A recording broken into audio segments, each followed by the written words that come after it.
nuestro gran vecino, ayudará a Afganistán a forjar la paz, los talibanes. China, nuestro gran país vecino, puede tener un papel constructivo y positivo en la reconstrucción de Afganistán y también en el desarrollo económico y la prosperidad del pueblo afgano. Suhail Shaheen, portavoz de los talibanes en la oficina de Doha. Queridos amigos, amigas, el día 7 de octubre del 2001, Estados Unidos puso en marcha la operación Libertad Duradera, una operación con la que dio comienzo la invasión de Afganistán. Arrancó entonces una guerra que no se terminó hasta el 31 de agosto del año 2021, casi 20 años después, con los talibanes recuperando el poder.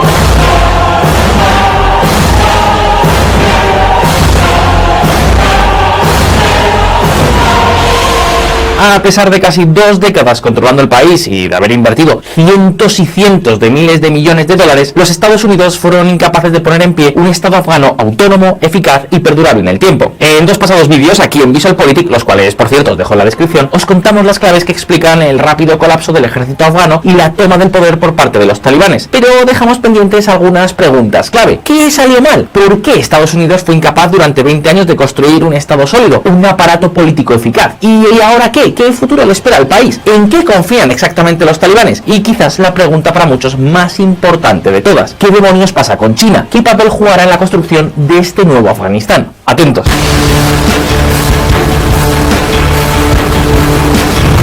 Un estado de cartón y piedra.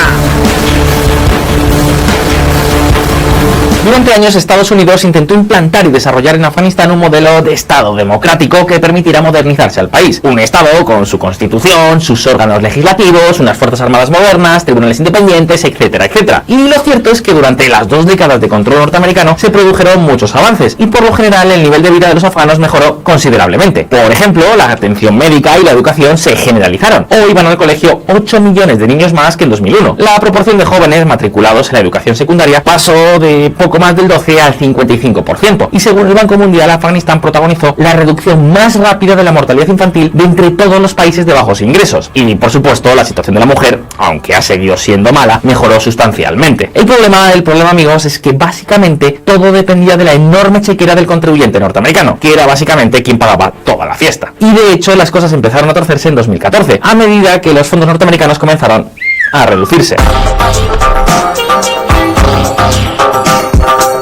A la hora de la verdad, los afganos no se sentían representados por el Estado. El desarrollo económico fue escaso y la credibilidad de las instituciones brillaba por su ausencia. Para más Inri, desde el 2015 la economía dejó prácticamente de mejorar. Y en cierto modo, si hay algo que todos sabemos y que ha quedado rematadamente claro, es que el Estado afgano y el modelo político-económico promovido por Estados Unidos era de todo menos funcional. La pregunta es: ¿por qué? ¿Por qué ni antes la gran potencia del mundo fue incapaz de poner en pie un modelo político que funcionara? Pues amigos, amigas, podemos poner sobre la mesa 3 claves, 3 grandes errores cometidos por los Estados Unidos de América en su incursión afgana. El primero de todos ellos tiene que ver con el modelo de Estado, un centralismo asfixiante que no tenía nada, pero que nada que ver con la realidad del país.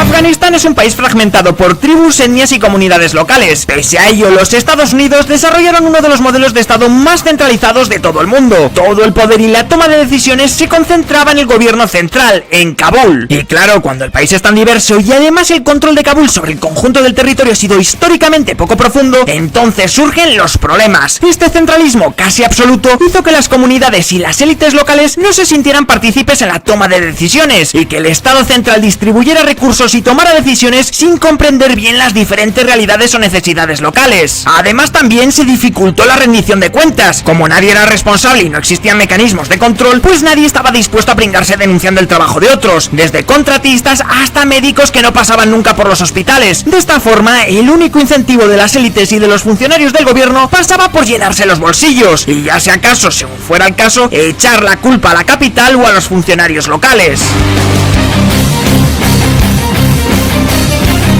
El caso es que este modelo de país hizo que las diferentes comunidades pues no desarrollaran lazos ni vínculos con el gobierno de la república, un ente que les resultaba ajeno y que para colmo había sido puesto en pie por una potencia extranjera. Y no solo eso, esta construcción estatal, junto a las enormes cantidades de dinero que llegaron con las tropas internacionales, provocaron el segundo gran error, el desarrollo de un modelo rentista y terriblemente corrupto.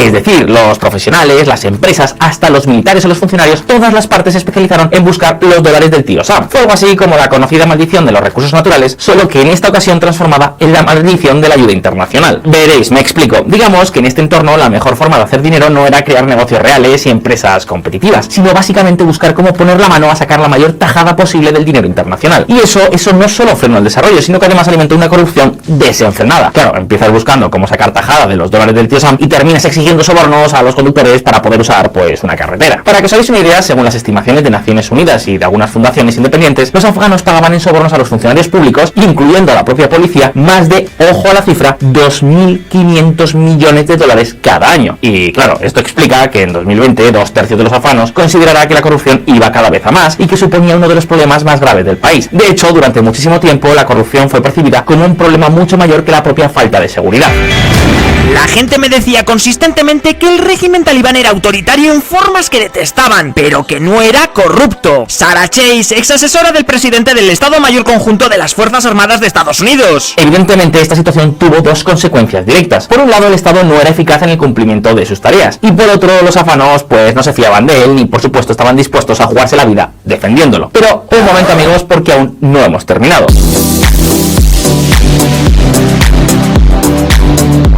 Junto al centralismo implantado por Estados Unidos y la permisividad con el Estado rentista corrupto de Karzai, Ghani y compañía, podemos encontrar un tercer error fatal: la falta de visión no militar. Amigos, ya lo hemos comentado en un pasado vídeo y también, por cierto, en nuestro boletín especial para todos los que nos apoyéis en Patreon. Según las estimaciones del Watson Institute de la Universidad de Brown, los Estados Unidos se han gastado hasta la fecha en la campaña afgana unos 2,3 billones de dólares. Ojo, billones hispanos, de los de 12 ceros. Pues bien, ¿sabéis qué porcentaje de esta descomunal cantidad de dinero se ha destinado a políticas y planes para impulsar el desarrollo? Es decir, a cosas como infraestructuras, equipamiento agrícola, financiación a emprendedores, conectividad digital o yo que sé, colegios, entre otras muchas posibilidades. ¿Sabéis cuánto? Pues agarraos a la silla porque os va a hacer falta. Menos del 1% del gasto total, menos de 23.000 millones. Y quizás ni siquiera eso, porque con ese presupuesto se pagaron muchos programas que no tenían nada que ver con el desarrollo. Y claro, ¿cómo demonios quieres apoyar el desarrollo de un país si destinas menos del 1% de los recursos a la economía, a las empresas y las infraestructuras? Y en cambio concentras casi todo el presupuesto en operaciones militares, despliegues de tropas y luchas antinarcóticos. No se puede, y eso es exactamente lo que ocurrió. Más de 2 billones de dólares después, el gobierno afgano se disolvió como un azucarillo. El país sigue siendo uno de los más pobres de todo el mundo, y la esperanza de vida es de apenas 63 años. Un desastre. Y un momento, porque en toda esta historia hay algo que explica la debacle de vida y que incluso hubiera permitido aventurarla. Fijaos, por ejemplo, en este gráfico.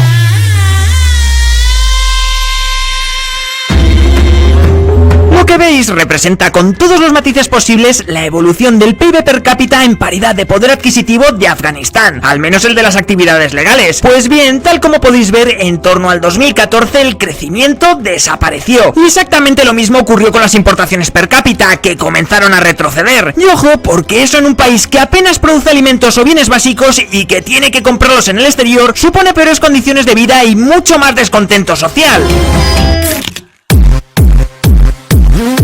¿Y sabéis qué? Esta evolución no fue casual. Entre los años 2011 y 2015, el gasto de los Estados Unidos en Afganistán se redujo más de un 50%. Y claro, con una economía inoperante, atestada por la corrupción y centrada en exprimir la ayuda internacional, pues cuando esta dejó de crecer y comenzó a reducirse, entonces todo empezó a venirse abajo.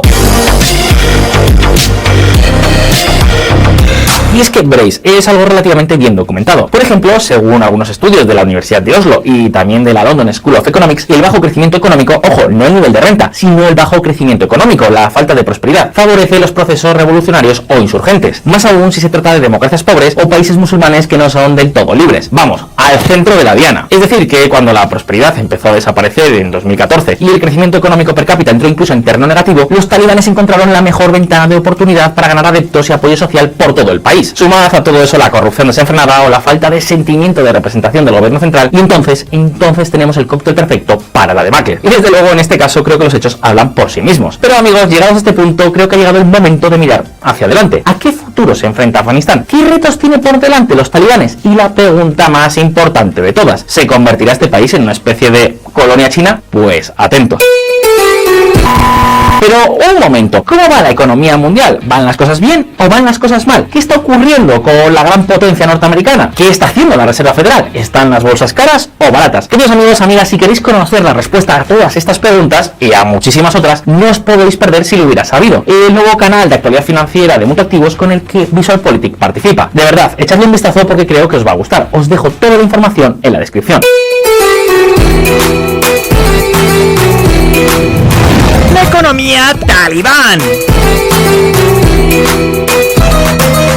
Sí, los talibanes han ganado, pero amigos, ahora se enfrentan a la parte más difícil de todas. Afganistán lleva ya varios años en crisis. Más de 3 de cada 4 afganos están sumidos en la pobreza. Y el impacto del coronavirus y una fuerte sequía hicieron que el Programa Mundial de Alimentos de Naciones Unidas alertara de que más de 14 millones de personas se enfrentaban a la inseguridad alimentaria en este país, incluso antes de la caída del gobierno apoyado por Estados Unidos. ¿Y sabéis qué? Pues que con todo esto es con lo que ahora tienen que lidiar los talibanes. Ojo, al tiempo que el país pierde las donaciones internacionales, que hasta ahora financiaban más del 70% del gasto público. Y eso por no hablar del enorme éxodo de capital humano que se está viviendo o del impacto de sus desquiciadas políticas. Fijaos.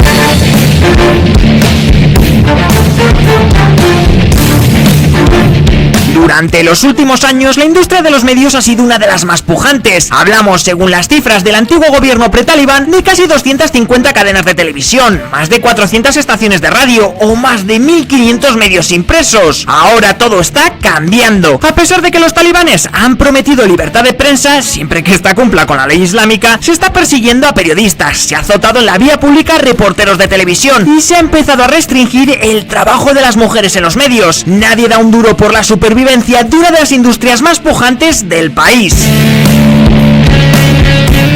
Y no penséis ni por un instante que es una excepción. Así que las cosas, evidentemente, pues no pintan nada, pero que nada bien.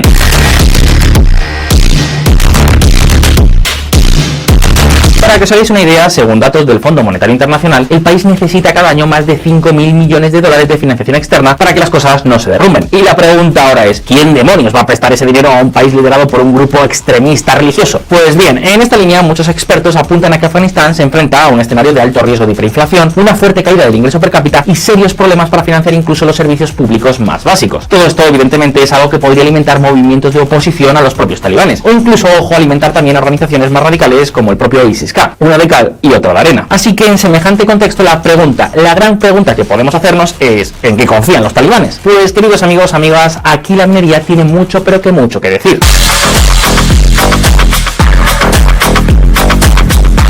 Acabar con la era del petróleo, el gas y el carbón exige una transición energética que depende de algunos minerales clave como el cobre, el litio o las tierras raras, entre otros. Minerales que Afganistán podría tener en grandes cantidades. Por ejemplo, la Agencia Internacional de la Energía publicó en mayo del 2021 una estimación que apuntaba a que la demanda de litio podría multiplicarse por hasta 40 veces en los próximos 20 o 30 años. ¿Y sabéis qué? Un informe del Pentágono del que se hizo eco el New York Times apuntaba que Afganistán, gracias a sus enormes reservas de este mineral, podría convertirse en una especie de Arabia Saudita del litio. Asimismo, un informe del propio gobierno afgano apuntaba que las reservas de cobre del país podrían aproximarse a los 60 millones de toneladas, lo que pondría al país en el top 5 por reservas de cobre de todo el mundo. Pero antes de echar las campanas al vuelo, pisad el freno, porque una cosa es tener reservas minerales y otra muy distinta poder explotarlas. La extracción minera realizada requiere más que abundancia geológica. También se necesitan seguridad, infraestructura, recursos energéticos, hídricos y una fuerza laboral capacitada. Rod Sunauer, responsable del programa de seguridad ecológica del Consejo de Riesgos Estratégicos de Estados Unidos.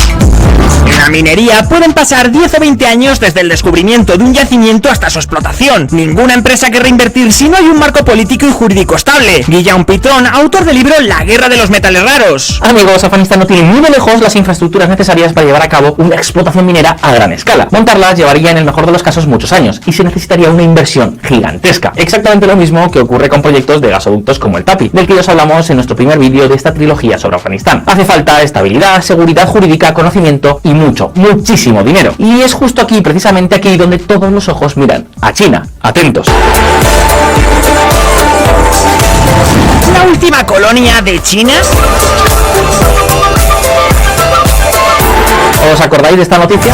China, nuestro gran vecino, ayudará a Afganistán a forjar la paz. Los talibanes. Los talibanes, amigos, parecen tenerlo claro. China tiene el capital, la tecnología y el apetito de minerales y negocios que su teocrático emirato necesita para salir adelante. Y en cierto modo, pues no es extraño que lo piensen. Fijaos. China lleva siendo el mayor inversor extranjero en Afganistán desde el 2010 y en 2007 la Corporación Metalúrgica de China se hizo por 3.000 millones de dólares la mayor inversión extranjera en la historia del país con el arrendamiento de una mina de cobre en Mesainak, una región situada a 40 kilómetros al sur de Kabul. Por su parte, la China National Petroleum Corporation ganó en 2011 una licitación para perforar durante 25 años 3 yacimientos petrolíferos en la cuenca del río Amu Daria. Es decir, que el interés chino por los recursos afganos existe y viene ya de lejos. Ahora, con la retirada de Estados Unidos, todo parece despejado para que Pekín se convierta en el actor más influyente en el país. Pensad un momento, los talibanes necesitan dinero, inversión y quizás incluso protección política. Y China, por su parte, tiene dinero, experiencia en invertir en países de alto riesgo, veto en el Consejo de Seguridad de Naciones Unidas y está como loca por hacerse con las materias primas que necesita en su guerra tecnológica con los Estados Unidos. Además, cosas como la democracia o los derechos humanos, bueno, digamos que no es que les importen precisamente mucho. En otras palabras, parecen dos socios condenados a entenderse. De hecho, incluso antes de la toma de Kabul, los talibanes ya habían prometido proteger las inversiones chinas en Afganistán. Ahora bien, un momento, porque no todo es tan fácil como parece. ¿Piensas que Afganistán se desarrollará pacífica y constantemente a partir de ahora? ¿Piensas que Afganistán tiene oportunidades de negocio ilimitadas de inmediato? ¿Piensas que Afganistán es extremadamente importante para la nueva ruta de la seda? ¿Piensas que... ¡Despierta! Mei Xinyu, investigador del Ministerio de Comercio de la República Popular China. Seamos claros, explotar recursos en Afganistán implica inversiones gigantescas y un horizonte muy largo de tiempo. Y no solo eso, también exige que de una vez por todas haya estabilidad en el país. Un país, no olvidemos, que lleva 40 años en guerra. El gobierno chino es consciente de que ahora tiene la sartén por el mango. La salida de Estados Unidos de Afganistán convierte a China en un actor imprescindible para el país, especialmente, claro está, para los propios talibanes. Pero también, por otra parte, muchos analistas chinos están advirtiendo que mucho ojo con meterse demasiado en un avispero del que nadie logra salir bien. Y es que las empresas chinas que han invertido en Afganistán llevan años viendo cómo sus proyectos languidecen por falta de seguridad, corrupción e infraestructuras básicas. Además está el ejemplo de la India. Tras invertir más de 3.000 millones en el país, ahora la llegada de los talibanes les ha hecho quedarse fuera de juego. Afganistán es así, impredecible e incontrolable. Y luego, no lo olvidemos, este país, Afganistán, va a ser un escenario caliente de grupos yihadistas. Grupos como el ISIS-K o el Movimiento Islámico del Turquestán Oriental. Un grupo de militantes uigures que sueñan con crear un califato islámico en una zona que incluiría territorio chino.